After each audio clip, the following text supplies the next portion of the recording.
സമീപകാലത്ത് കേരളം കണ്ട ഏറ്റവും വലിയ രാഷ്ട്രീയ പ്രഖ്യാപനങ്ങളിലൊന്നും വലിയ അവകാശവാദങ്ങളോടെ സംസ്ഥാന സർക്കാർ നടപ്പിലാക്കിയതുമായ പ്രിയദർശിനി സൗജന്യ യാത്രാ പദ്ധതി ഒരു മാസം പിന്നിടുമ്പോൾ കേരളത്തിലെ പൊതുഗതാഗത മേഖലയിൽ വലിയ തോതിലുള്ള ചലനങ്ങളും അതോടൊപ്പം തന്നെ കടുത്ത ആശങ്കകളുമാണ് ഇപ്പോൾ ദൃശ്യമാകുന്നത്. കഴിഞ്ഞ നിയമസഭാ തെരഞ്ഞെടുപ്പിൽ UDF മുന്നോട്ട് വെച്ച പ്രകടന പത്രികയിലെ ഏറ്റവും പ്രധാനപ്പെട്ട ജനപ്രിയമായ വാഗ്ദാനങ്ങളിൽ ഒന്നായിരുന്നു അധികാരത്തിലെത്തിയാൽ സ്ത്രീകൾക്ക് KSRTC ബസ്സുകളിൽ സൗജന്യ യാത്ര അനുവദിക്കുമെന്നുള്ളത്.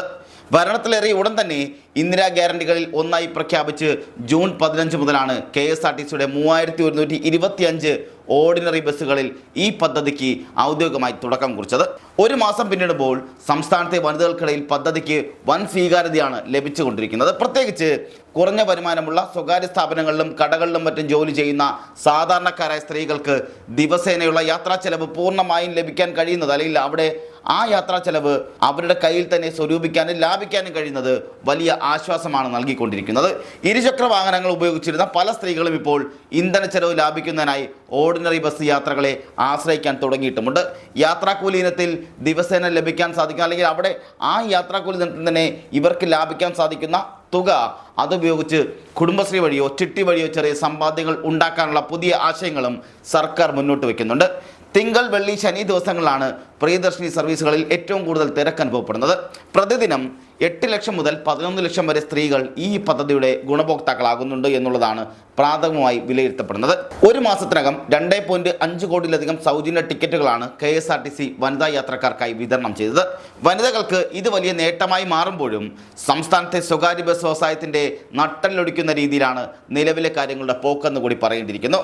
ഒരു മാസം പിന്നിടുമ്പോൾ കേരളത്തിലുടനീളം ഏതാണ്ട് 800ഓളം സ്വകാര്യ ബസ്സുകൾ വൻ സാമ്പത്തിക നഷ്ടം കാരണം സർവീസ് നിർത്തിവെച്ചതായാണ് ബസ് ഓപ്പറേറ്റേഴ്സ് അസോസിയേഷൻ കോഴിക്കോട് ജില്ലാ പ്രസിഡന്റ് അടക്കമുള്ളവർ പറഞ്ഞു വെക്കുന്നത്. ആദ്യമേ തന്നെ ഞങ്ങൾ സർക്കാരിന് മുമ്പിൽ പറഞ്ഞതാണ്, ഇത് ഒരേപോലെയല്ല എല്ലാ ബസ്സുകളെയും ബാധിക്കുന്നത്. ഇതിപ്പോൾ നമ്മൾ പല ജില്ലകളിലെ തെക്കൻ ജില്ലകളിലാണ് കൂടുതൽ KSRTC ബസ്സുകൾ ഓടുന്നത്. അപ്പോൾ തെക്കൻ ജില്ലകളിൽ കൂടുതലായിട്ട് ബാധിക്കും. അത് ഓരോ ജില്ലയിലും ഓരോ അളവിലാണ് ഇത് ബാധിക്കുന്നത്, ബസ്സുകളുടെ എണ്ണം, KSRTC ബസ്സുകളുടെ എണ്ണം അനുസരിച്ച്. അതോടൊപ്പം ഒരു ജില്ലയിൽ തന്നെ വിവിധ റൂട്ടുകളിൽ വിവിധ രീതിയിലാണ് ബാധിക്കും. ഓരോ റൂട്ടിൽ തന്നെ ഓടുന്ന പല ബസ്സുകൾക്കും പല രീതിയിലാണ് ബാധിക്കുന്നത്. അപ്പോൾ ഇതിനകത്ത് വരുമാനം നഷ്ടപ്പെടാത്തവർ മുതൽ 4000-5000 രൂപ ഡെയിലി ഒരു ദിവസം വരുമാനം നഷ്ടപ്പെടുന്നത് വരെ ഈ സ്വകാര്യ ബസ്സുകളിലുണ്ട്. അപ്പോൾ ഇവരെ എല്ലാവരെയും കൂടെ ഇവർക്ക് എല്ലാവർക്കും കൂടെ സർവീസ് നടത്തിക്കൊണ്ട് പോകാവുന്നൊരു സാഹചര്യം ഉണ്ടാക്കാനായിട്ട് 2-3 നിർദ്ദേശങ്ങളാണ് ഞങ്ങളുടെ സർക്കാരിന് മുമ്പിൽ സമർപ്പിച്ചത്. അതിനകത്ത് ഒന്ന്, ഞങ്ങൾ KSRTC ബസ്സുകളിലെ പോലെ തന്നെ സ്വകാര്യ ബസ്സുകളിലും സ്ത്രീകൾക്ക് സൗജന്യം കൊടുത്തുകൊണ്ട് 0 ടിക്കറ്റ് കൊടുത്തുകൊണ്ട് ഞങ്ങൾക്ക് നഷ്ടമാകുന്ന സർക്കാർ തിരിച്ചു തരുന്ന ഒരു സംവിധാനം. അത് പക്ഷേ പ്രായോഗികമായിട്ട് നടക്കുകയില്ലെന്ന് ഞങ്ങൾക്ക് തന്നെ അറിയാം. കാരണം എന്താണെന്ന് ചോദിച്ചാൽ അതാണ് ഏറ്റവും നല്ല മാർഗം. കേരളത്തിലെ മുഴുവൻ സ്ത്രീകൾക്കും ഇതിൻ്റെ പ്രയോജനം കിട്ടും. പക്ഷേ അതിനകത്തുള്ളൊരു പ്രശ്നം എന്താണെന്ന് വെച്ചാൽ ഇപ്പം സർക്കാർ 800 കോടി രൂപ അതിനുവേണ്ടി ഒരു വർഷം സർക്കാർ നഷ്ടപ്പെടാൻ തയ്യാറായിട്ട് നിൽക്കുന്നു. പക്ഷേ ആ തുക കൂടുമെന്നറിയാവുന്നതുകൊണ്ടാണ് സർക്കാർ ഫാസ്റ്റ് പാസഞ്ചർ ബസ്സുകളിൽ ഇത് നടപ്പാക്കാതിരുന്നത്. 3000ഓളം KSRTC ഓർഡിനറി സർവീസുകൾ, 10000-ലധികമാണ് സ്വകാര്യ ഓർഡിനറി സർവീസുകളുള്ളത്. ഈ ബസ്സുകളിലെല്ലാം ഇത് നടപ്പാക്കിയാൽ സർക്കാരിനൊരു ഈ 800 കോടിയുടെ സ്ഥാനത്ത് ഒരു 3000-3500 കോടി രൂപ ഒരു വർഷം മാറ്റി വെക്കേണ്ടി വരും. അത് സർക്കാരിനെ കൊണ്ട് സാധിക്കില്ല എന്ന് ഞങ്ങൾക്കും അറിയാം. അപ്പോൾ അതുകൊണ്ട് തന്നെ അത് അത്ര പ്രായോഗികമല്ല. കോഴിക്കോട്, കൊച്ചി, കോട്ടയം തുടങ്ങിയ നഗരങ്ങളിലൊക്കെ KSRTCയും സ്വകാര്യ ബസ്സുകളും സമ്മിശ്രമായി സർവീസ് നടത്തുന്ന റൂട്ടുകളിൽ സ്വകാര്യ ബസ്സുകൾ അക്ഷരാർത്ഥത്തിൽ 90%-ലധികവും ഒഴിഞ്ഞ സീറ്റുകളുമായാണ് സർവീസ് നടത്തുന്നത്. മുൻകാലങ്ങളിൽ ഇരിക്കാൻ പോലും സീറ്റ് കിട്ടാതിരുന്ന പല പ്രധാന റൂട്ടുകളിലും ഇപ്പോൾ വിരലിലെണ്ണാവുന്ന യാത്രക്കാർ മാത്രമാണ് സ്വകാര്യ ബസ്സുകളെ ആശ്രയിക്കുന്നത് പോലും. ഭൂരിഭാഗം സ്ത്രീകളും പൂർണ്ണമായും സൗജന്യ യാത്ര നൽകുന്ന KSRTC ബസ്സുകളിലേക്ക് മാറിയതാണ് സ്വകാര്യ ബസ്സുകളുടെ കളക്ഷൻ കുത്തനെ ഇടിയാൻ പോലും കാരണമായിരിക്കുന്നത്. എന്നാൽ മറ്റൊരു വിഭാഗം യാത്രക്കാർ പറയുന്നത് KSRTCയിലെ അമിതമായ തിരക്കും ഫുട്ബോളിൽ തൂങ്ങിയുള്ള അപകടകരമായ യാത്രകളും ഭയന്ന് മാത്രമാണ് തങ്ങൾ പണം നൽകിയാണെങ്കിൽ പോലും സ്വകാര്യ ബസ്സുകളെ ആശ്രയിക്കുന്നത് എന്നാണ്. 10 രൂപയുടെ ചെറിയ യാത്രകൾക്ക് പോലും ആളുകൾ മണിക്കൂറുകളോളം KSRTCക്ക് വേണ്ടി കാത്തു നിൽക്കുന്ന സാഹചര്യമാണ് പല സ്റ്റാൻഡിലും ഉണ്ടായിക്കൊണ്ടിരിക്കുന്നത്. സ്വകാര്യ ബസ് ഉടമകളുടെ സംഘടനകൾ നൽകുന്ന വിവരപ്രകാരം ഒരു ബസ് ലാഭകരമായി മുന്നോട്ട് പോകണമെങ്കിൽ ദിവസേന 10,000 മുതൽ 12,000 വരെയുള്ള കളക്ഷൻ ലഭിക്കേണ്ടതുണ്ട്.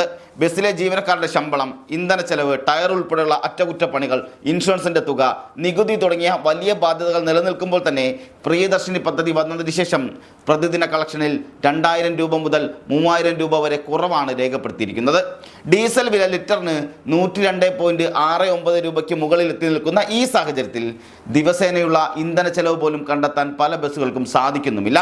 മുമ്പ് ബസ് മുതലാളിമാർ എന്ന് വിശേഷിപ്പിച്ചിരുന്ന പലരും ഇന്ന് അച്ഛനും മകനും ഡ്രൈവറും കണ്ടക്ടറുമായി മാറുന്ന ഒരു സ്വയം തൊഴിലെന്ന നിലയിലാണ് ഈ വ്യവസായം മുന്നോട്ട് പോകുന്നുള്ള അവസ്ഥകളും പല മേഖലകളിലും ഉണ്ടാകുന്നുണ്ട്.